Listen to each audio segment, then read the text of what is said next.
네, 안녕하세요. 로맨티스트의 신동희, 김장천 변호사입니다.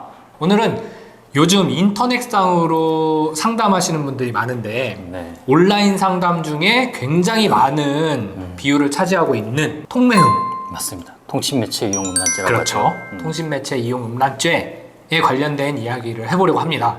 이게 왜 요즘 이슈가 되냐면요. 이제 온라인상으로 게임을 하시는 분들께서 이제 게임을 하는 와중에 게임상의 상대방에게 이제 채팅으로 욕설을 진행하시는 경우들이 많더라고요. 맞습니다. 그 욕설을 하필이면 이제 성적인 뉘앙스를 담고 있는 욕을 하는 경우들이 많고, 맞습니다. 그거를 이제 들은 상대방은 이거 너 통매음으로 고소한다 이런 얘기를 들으면 또 욕할 때는 이제 신나게 욕하다가 갑자기 고소 얘기가 나오면 바짝 긴장해서 저 혹시 이렇게 했는데 통매음으로 처벌받을 수 있나요? 맞습니다. 이런 이제 온라인 상담이 많이 오게 되는 것 같더라고요. 맞습니다. 자, 그러면 어느 경우에 이 통신매체 이용 음란죄가 문제가 될 수 있고, 그리고 어느 정도의 수위의 이야기를 했을 때 어느 정도 처벌을 받을 수 있는지 기본적인 이야기와 구체적인 사례에 대해서 한번 이야기를 나눠봤으면 좋겠네요. 통신매체 이용 음란죄라는 것은 이제 자기 또는 타인의 성적 목적을 유발시킬 목적으로 글이나 사진이나 목소리나 영상 등을 전송했을 때 이제 성립하는 범죄인데, 보통 우리가 게임을 하다 보면 변호사님 이거는 내가 성적인 목적으로 한 것이 아니고 그냥 욕을 한 거예요. 하지만 그 욕에 패드립이 섞여 있는 거죠. 그 표현 자체에서는 사실 성적인 목적이 자기는 없을지라도 제3자가 객관적으로 봤을 때는 성적인 목적이 있었다라고 판단할 여지가 있는 거죠. 그러니까 이게 그럼 성적인 만족을 얻기 위한 목적이 뭐냐? 네네. 보내는 사람이 내가 이런 단어를 보내면 내가 너무 흥분돼, 또는 내가 이걸 보내서 상대방을 성적으로 흥분시켜야지 라는 목적으로 보내면 처벌된다는 거예요. 제일 대표적인 게 남성 혹은 여성의 성기를 막 써가면서, 그런 단어를 써가면서 이제 욕을 했을 때, 이게 성적인 단어는 맞지만 내가 이거를 보내면서 내가 흥분이 됐거나 아니 상대방에게 성적으로 흥분해라 이런 취지로 보낸 게 아닌데요? 라는 이야기들을 많이 하시는 거예요. 그러면 너 내심의 만족도 이걸 어떻게 알겠어요? 그런 의도가 전혀 없었어라는데 뒤돌아서서 사실은 난 그걸 보내면서 굉장히 흥분했지 이럴 수도 있잖아요. 그러니까 그건 모르는 거예요. 내심에 있는 거라. 그렇기 때문에 그런 표현 자체가 충분히 성적인 욕구를 충족시키거나 아니면 상대방에게 성적 수치심 혹은 성적인 욕구를 불러일으키기 위한 그런 맞습니다. 정도에 이르르기 충분하다라고 한다면 이거는 처벌되는 거고, 또 말씀드렸듯이 나는 그런 취지가 없었는데 보냈을 때 상대방이 나는 성적으로 굉장히 수치스러웠어 이러면 처벌이 될 수 있는 거죠. 나는 이 상황이 분노해서 이 상황이 싫어서 욕을 했을 뿐이다. 그 욕에 그냥 성적인 부분이 들어갔을 부분이다 라고 하더라도 그것이 아까 말한 것처럼 성적 수치심과 관련이 있다면 이게 통신매체 이용 음란에 해당할 수 있다는 겁니다. 근데 단순히 그 문구만 가지고 판단하는 것은 아니고 앞뒤, 내용에 따라서 이제 전체적으로 판단을 하는 거죠. 문제가 많이 되는 게 최근에는 롤이라든지 게임상에서의 내용, 어떤 기사의 댓글에서의 싸움, 예전에는 목소리 톡이라고 해서 목소리로 상대방에게 보내고 이런 것들도 있었어요. 그런 것들 내지는 다른 어플들에서 여러 가지 내용을 보내는 거죠. 예를 들어서 댓글 같은 경우에서 표현이 분명히 성적인 표현이 있었어요.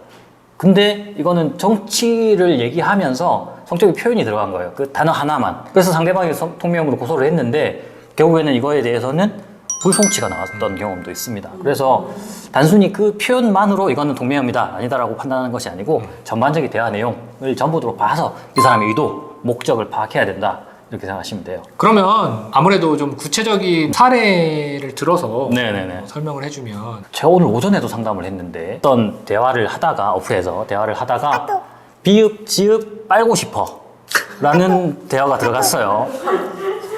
근데 경찰 진술에서는 저한테 이제 수임을 하기 전에, 사건을 맡기기 전에 뭐라고 얘기했냐면 비읍, 지읒이 여성의 성기를 지칭한 거 아니냐요 이렇게 물어보니까 아니다, 반지다. 나는 반지 빨고 싶다고 얘기했다 라고 말을 하는 거예요. 그래서 제가 저한테 상담을 맡길래 반지를 씻으면 씻지 반지를 왜 빠니, 반지를? 누가 봐도 이거는 여자의 성기 아니냐, 인정하고 선처를 구하자, 합의하자 라고 해서 기소유예로 잘 마무리됐던 사건이 있습니다.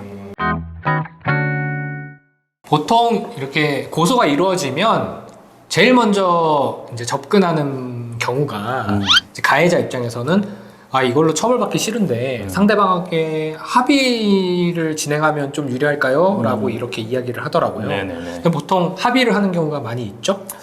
일단은 성범죄니까 성범죄로 인해서 뭐 벌금 100만 원 이상이 나오더라도 상당히 치명타가 되죠. 그래서 일단 내가 잘못한 부분은 분명히 있으니까 그것이 통면에 해당하는지 여부는 변론으로 하고, 그래서 일단 형사 합의를 진행을 하죠 보통은. 그래서 그 형사 합의금의 조율 이 부분이 또 문제가 됩니다. 합의금은 보통 어느 정도로 조율이 되던가요?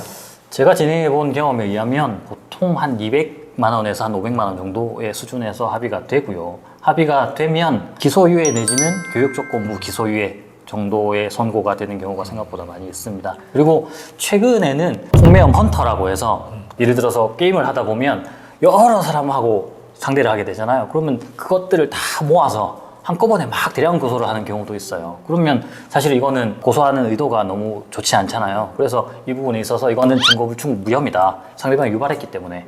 내지는 이거는 사실 선처를 해줘야 된다라는 방향으로 처벌이 이루어지고 있는 것으로 알고 있습니다. 헌터의 기준이라는 거는 네. 수량과 조금 그런 걸로 판단하는 건가요? 근데 사실 그렇다고 하더라도 그분이 진짜 헌터인지 아닌지는 알 수 없지만 그렇죠. 실제로 뭐 이례적으로 여러 개를 한번 모아서 고소하신 걸 수도 있으니까. 근데 다만 이렇게 대량의 고소가 있으면 가해자분들이 아 이거 합의금 노리고 이렇게 대량으로 고소하는 것 같은데요? 라고 하시는 경우들이 있다. 그걸 그냥 통칭해서 뭐 헌터라고 그러니까 하기도 하고. 예를 들어서 뭐 어떤 문구를 나 하고 싶어, 나 자고 싶어 이렇게 문구를 띄워놓고 어떤 문구를 유도하는 거죠. 그럼 나중에는 아 나 밥 먹고 싶다는 거였는데 이렇게 말을 한다든지 그러면 그걸 다 수집을 해서 고소를 하는, 이게 이제 제가 말씀드린 그런 부분이고, 물론 실질적으로 내가 대다수의 사람들에게 진짜 성적 수치심을 느꼈을 수도 있죠.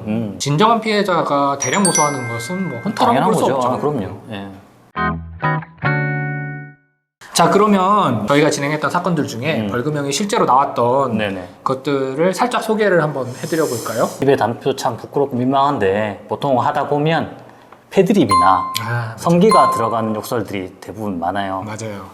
아, 고릴라, 뭐 어떻게 팔아버리겠다, 뭐 이런 내용들, 정말 듣기 정말 어려운 내용들, 맞아요. 이런 내용들로 하면 굉장히 심한 욕설이고 패드립이기 때문에 맞아요. 이 경우에는 좀 많은 처벌을 받게 되죠. 대표적으로 이제 그런 보내는 메시지 중에 뭐 먹고 싶다, 줄까, 나랑 뭐 할래 이런 것들도 충분히 처벌이 가능하고 실제로 벌금이 뭐 한 200만 원 정도 맞습니다. 나오기도 한다는 사실 꼭 아셔야 될 것 같아요.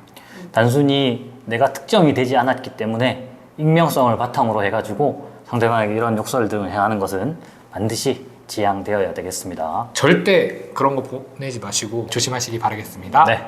오늘은 여기까지 말씀드리겠습니다. 감사합니다. 네.